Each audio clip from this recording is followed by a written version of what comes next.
எல்லாருக்கும் வணக்கம். ஜஸ்வின் சமையலுக்கு வர வைக்கிறேன். தக்காளி கொஜ்ஜு எப்படி செய்யுதுன்னு பார்க்கலாம் வாங்க. ரொம்ப ஈஸியாக செஞ்சு முடிக்கலாம். 5 நிமிஷம் மட்டும்தான் நம்மளுக்கு டைம் எடுக்கும் செய்யறதுக்கு. திடீர்னு யாராவது வந்துட்டால் என்ன தான் செய்யறதுன்னு நம்மளுக்கு குழப்பமாக இருக்கும். திடீர்னு இந்த மாதிரி செஞ்சுக்கலாம். ரொம்ப நல்லாயிருக்கும்.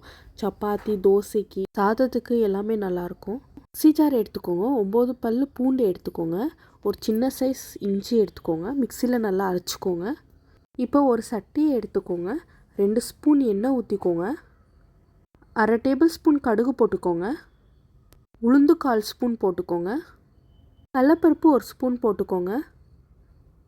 கடுகு பொரிஞ்சதுக்கப்புறம் கருவேப்பிலை ஒரு கொத்து போட்டுக்கோங்க. என்கிட்ட கருவேப்பிலை இல்லாததுனால நான் போட்டுக்கலை. பெரிய சைஸ் வெங்காயம் இந்த மாதிரி நீளமாக கட் பண்ணிக்கோங்க. 1 நிமிஷம் நல்லா இந்த மாதிரி வதக்கிக்கோங்க.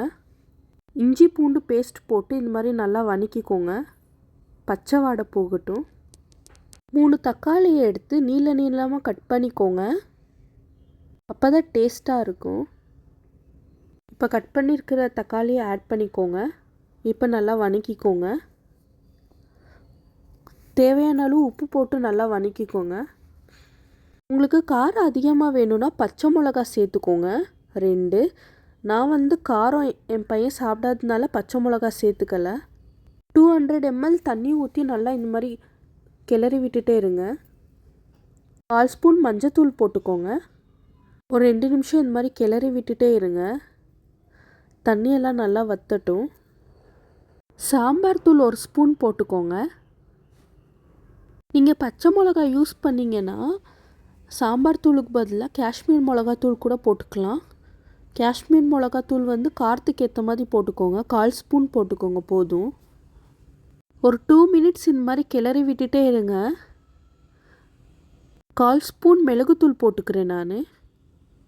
போட்டுட்டு நல்லா கிளறி விட்டுட்டே இருங்க. உங்கள் வீட்டில் இருக்கிற குட்டீஸ்க்கு இந்த மாதிரி செஞ்சு கொடுங்க. நல்லா விரும்பி சாப்பிடுவாங்க சாதத்து கூட.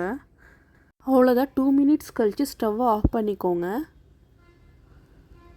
நாங்கள் சின்ன வயசுலலாம் மெயினாக தக்காளி கொஜ்ஜு தான் செஞ்சு சாப்பிடுவோம். இந்த மாதிரி நான் முதல் தடவை சமைக்க ஆரம்பிச்சிருக்கிற டிஷ்ஷே இந்த தக்காளி கொஜ்ஜு தான்.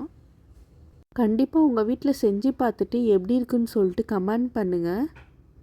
கொழும்பூற்றி சாப்பிடாத பசங்களுக்கு இந்த மாதிரி செஞ்சு கொடுத்தா கண்டிப்பாக சாப்பிடுவாங்க. நான் சாதத்துக்கு தொட்டு சாப்பிட்றேன்.